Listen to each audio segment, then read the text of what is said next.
नमस्कार। जिस तरह की घटनाएं आजकल सामने आ रही हैं वो दिखा रही है कि समाज में पति पत्नी के रिश्तों में कितनी ज़्यादा आज की तारीख में तनाव है, आपस में डिफरेंसेस हैं और इतना ही नहीं, यहाँ तक कि हिंसक वारदातें होने से भी पीछे नहीं छूटती। हमने अक्सर सुना था कि पति पत्नी पर यातना करते हैं, प्रताड़ना करते हैं, तंग करते हैं, अपने ताकत का इस्तेमाल करते हैं। लेकिन बीते कुछ दिनों से कहानियां बिल्कुल उल्टी आ रही हैं। इस बार पत्नियां डोमिनेट कर रही हैं अपने पतियों पर, पति पीड़ित हैं। कई घटनाएं आई, मेरठ की मुस्कान से लेकर बेंगलुरु के डीजीपी साहब की। आज मैं स्पेसिफिकली बेंगलुरु की घटना के बारे में आपसे बात करना चाहता हूं। नमस्कार, मैं सुमित अवस्थी हूं और आप मेरे यूट्यूब चैनल पर मेरे साथ जुड़े हुए हैं। हमारे इस वीडियो को लाइक करिएगा, पसंद करिएगा और अगर आपको हमारा प्रयास पसंद आता है तो सब्सक्राइब भी कर लीजिएगा और नोटिफिकेशन ऑन कर लीजिएगा ताकि हम जब भी नया पोस्ट डालें आप तक हमारे अपडेट्स तुरंत पहुंचते रहें। तो मैं बात कर रहा था बेंगलुरु के रिटायर्ड डीजीपी, वरिष्ठ पुलिस अधिकारी ओम प्रकाश साहब के बारे में। 68 साल की उम्र थी।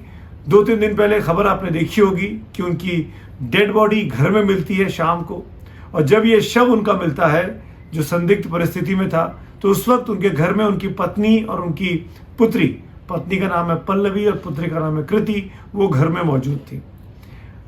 पुलिस पहुंचती है मौके पर। पुलिस को पता नहीं, समझ में नहीं आता कि किसने मर्डर कर दिया, जबकि घर के अंदर 2-2 लोग थे। धीरे धीरे इन्वेस्टिगेशन आगे बढ़ता है। ओम प्रकाश साहब का एक पुत्र भी है, कार्तिक नाम है उसका, वो उस वक्त घर पे नहीं था। तो शक होता है कि आपस में परिवार के बीच तो कोई मामला नहीं है। और अब जो धीरे धीरे परतें खुलकर सामने आई हैं तमाम मीडिया रिपोर्ट्स के मुताबिक, वो बहुत ज़्यादा परेशान करने वाली भी है और चौंकाने वाली भी है। और आप उसको अगर आसान भाषा में समझना चाहें तो किसी बॉलीवुड फिल्म का बहुत बढ़िया फैमिली ड्रामा दिखाई देता है इस कहानी में। पर यह कहानी बहुत ही दुखदाई है, पीड़ादायक है। आईपीएस अधिकारी, डीजीपी के रैंक के अधिकारी, बिहार के रहने वाले, पूरा परिवार बिहार का, पति पत्नी दोनों, ओम प्रकाश भी और पल्लवी जी भी, और रिटायरमेंट क्योंकि वो कर्नाटक काडर में थे, वहीं जीवन भर काम किया, आईपीएस के तौर पर रिटायरमेंट हुआ, उसके बाद वहीं बेंगलुरु में सेटल हो गए। लेकिन ये सब कुछ इतना सुहाना नहीं था। उम्र 68 की हो चुकी थी, रिटायरमेंट के करीब 10 साल बीत चुके होंगे। पल्लवी की उम्र 65 साल की है और पता लगा कि पति पत्नी के बीच में आपस में तनाव है प्रॉपर्टी को लेकर, क्योंकि पति ने अपनी प्रॉपर्टी अपने परिजनों को, अपने घर वालों को दे दी थी। जैसा कि मीडिया रिपोर्ट्स बता रही हैं कि पति ओम प्रकाश ने, डीजीपी ओम प्रकाश ने अपनी बहन को कुछ प्रॉपर्टी का हिस्सा जो कि बिहार में था वो दे दिया। इससे उनकी पत्नी पल्लवी गुस्सा हो गई कि आपने अपने परिजन को क्यों दे दिया। पल्लवी और पल्लवी की बेटी कृति इस बात को लेकर ओम प्रकाश पर दबाव बनाती थी डीजीपी साहब पर कि वो प्रॉपर्टी वापस लें और अपने बच्चों को दें, कृति को दें या कार्तिक को दें। अच्छा, कहानी में बड़ा इंटरेस्टिंग है। बाप और बेटे एक तरफ है, माँ और बेटी एक तरफ है। कार्तिक और ओम प्रकाश एक तरफ खड़े हुए हैं, डीजीपी साहब और डीजीपी साहब की पत्नी पल्लवी और उनकी पुत्री कृति एक तरफ खड़े हुए हैं। जो कंप्लेन, जो एफआईआर लॉन्च हुई है, कार्तिक ने जो कराई है अपनी माँ के खिलाफ कि मेरी माँ और मेरी बहन ने मिलकर मेरे पिता का खून कर दिया। एक बेटा अपनी माँ के लिए कह रहा है कि वो मेरे पिता की खूनी है। ये भी कहा उस कंप्लेन में कि पल्लवी जी डिप्रेशन का शिकार है। बीते कुछ दिनों से पति पत्नी में प्रॉपर्टी को लेकर काफ़ी ज़्यादा विवाद था, लड़ाई झगड़े होते थे, एक दूसरे के साथ गाली गलौज होती थी। और अगर पल्लवी बात, जो कि अब मुख्य आरोपी है इस केस की, पुलिस ने उनका नाम नामजद कर लिया है, माना जाए पल्लवी के ने जो कैमरे के सामने बोला कि ये फैमिली डिस्प्यूट का मामला है। उन्होंने कहा कि उनके पति उनको मानसिक तौर पर प्रताड़ित करते थे और उन्होंने बदला लेने के लिए ऐसा किया। ये उन्होंने, उनके कुछ व्हाट्सएप चैट्स आए इस घटना के बाद के, कुछ मीडिया रिपोर्ट्स और कुछ उनके बयान हैं जिसको ये लगता है कि वो डिप्रेशन का शिकार थी। ये अपनी कंप्लेन में कार्तिक ने कहा है कि उनकी माँ डिप्रेशन का शिकार थी। यहाँ तक का परेशानी थी पति पत्नी के बीच में कि घर छोड़ के चले गए थे ओम प्रकाश साहब। उनकी बेटी कृति जाके कुछ हफ्ते पहले उनको मना के वापस लेके आती है कि माँ से बात करिए, चीज़ों को सुलझाइए, और सुलझाने की बजाय उलझा दी जाती है। कुछ रिपोर्ट तो ये भी कह रही है कि पल्लवी जी का आरोप है कि उनके पति हाथ में पिस्टल लेके, सोफिस्टिकेटेड वेपन लेके, क्योंकि वो आईपीएस अधिकारी रहे, घर के अंदर घूमते थे और धमकियां देते रहते थे कि गोली मार दूंगा मैं। अगर मेरी बात नहीं मानी गई। ये सब कुछ एक रिटायर्ड पुलिस अधिकारी के घर में चल रहा था। वो पुलिस अधिकारी, वो बड़े लेवल का पुलिस अधिकारी जिसके ऊपर पूरे सूबे का जिम्मा होता है शांति व्यवस्था बनाए रखने का। ये स्थिति हो गई है।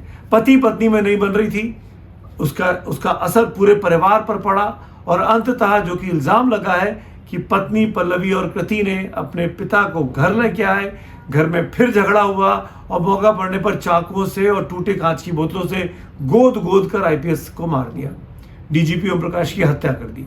ये बहुत बड़ा इल्जाम पल्लवी और कृति पर लगा हुआ है। दोनों के चेहरे पर कोई अफसोस नहीं दिखाई देता है, न पल्लवी के न कृति के, कोई रिमोर्स नहीं है कि उनके घर में इतनी बड़ी घटना हो गई। और वीडियो देखने के बाद लगता है जो वो पुलिस कस्टडी में है कि वाकई में ये लोग डिप्रेशन का शिकार हैं, किसी मेंटल टॉर्चर से गुजरे हुए हैं।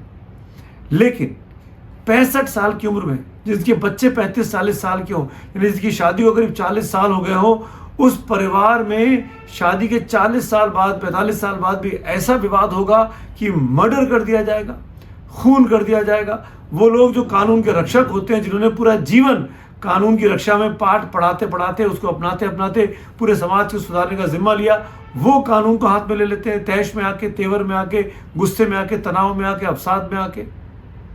ये होता है अवसाद का असर, ये होता है प्रेशर का असर। अगर आप काम कंपोज नहीं है, अगर आपके अंदर का बैलेंस खो गया है, अगर आप संतुलन लाइफ का खोते जा रहे हैं, तो आप इसी तरीके से, चाहे आप कितने अनुभवी क्यों ना हो, ऐसी बड़ी बड़ी गलतियां कर देते हैं छोटे से गुस्से में आकर, छोटे से डिप्रेशन में आकर, छोटी सी परेशानी में आकर। तो जो कुछ हुआ ओम प्रकाश और पल्लवी के बीच, ओम प्रकाश के परिवार के अंदर, वो वाकई में चौंकाने वाला है। यह हमारे समाज को सीख लेने वाला है कि घर के भीतर के रिश्ते जो बाहर से लगता है कि कितने सुख अच्छे हैं, कितने शांतिपूर्ण हैं, कितने वैभवपूर्ण तरीके से बीत रहे हैं, कितने स्नेहिल दिखाई दे रहे हैं, दरअसल ऐसा होता नहीं है। चार दीवारी के भीतर क्या चल रहा है ये उसमें रहने वाले लोग ही जानते हैं। इसीलिए बहुत ज़रूरी है कि आपस में बातचीत हो, भरोसा हो और ये कहने की हिम्मत हो कि भाई हमें आप पसंद नहीं हो, हमको अलग रास्ता अपनाना होगा, या आप अलग रास्ता अपना लीजिए। जैसा कि मेरठ की मुस्कान के केस में हुआ, जैसा कि भिवानी के केस में हुआ, वो जो इंस्टाग्राम की रील बनाने वाली एक महिला थी, जैसा दिल्ली में हुआ। ये तमाम घटनाएं दिखा रही हैं कि महिलाएं, मैं ये नहीं कह रहा हूँ कि महिलाएं बहुत ज़्यादा एग्रेसिव हो गई हैं, घटनाएं दिखा रही हैं कि महिलाएं भी समाज में अपना स्थान पाने की कोशिश कर रही हैं। और क्योंकि जब तक उनको दबाया जाएगा, परेशान किया जाएगा, टॉर्चर किया जाएगा, तो वो भी अब वो काम करने से नहीं हिचकिचाती जो कभी मर्द किया करते हैं। मर्द आज भी करते हैं, औरतों की संख्या गिनी चुनी होगी, पर क्योंकि औरतों के द्वारा ऐसी घटना को अंजाम दिया गया तो बड़ी सुर्खियां बन जाती है। क्योंकि पतियों की खबरें बनना तो पुरानी बात होगी, इसमें एक नया फैक्टर दिखाई देता है कि औरत ने अपने किसी दोस्त के साथ मिलकर इतनी बड़ी घटना को अंजाम दे दिया। तो हमारा समाज कहाँ जा रहा है, ये तमाम घटनाएं उसकी ओर इशारा कर रही हैं। जहाँ तक रही बेंगलुरु की बात, ओम प्रकाश और पल्लवी का क्या, इस पूरे घटनाक्रम में मैं एक ही चीज़ कहना चाहता हूँ, परिवार के भीतर जो कुछ चल रहा है वो परिवार के भीतर ही आपस में बैठकर सुलझना चाहिए, आपस में बैठकर समझदारी से दिखाई जानी चाहिए, एक दूसरे की बात मानने और सम्मान करने का जज्बा होना चाहिए, जबरन अपनी बातें थोप देने की कोशिशें नहीं होनी चाहिए।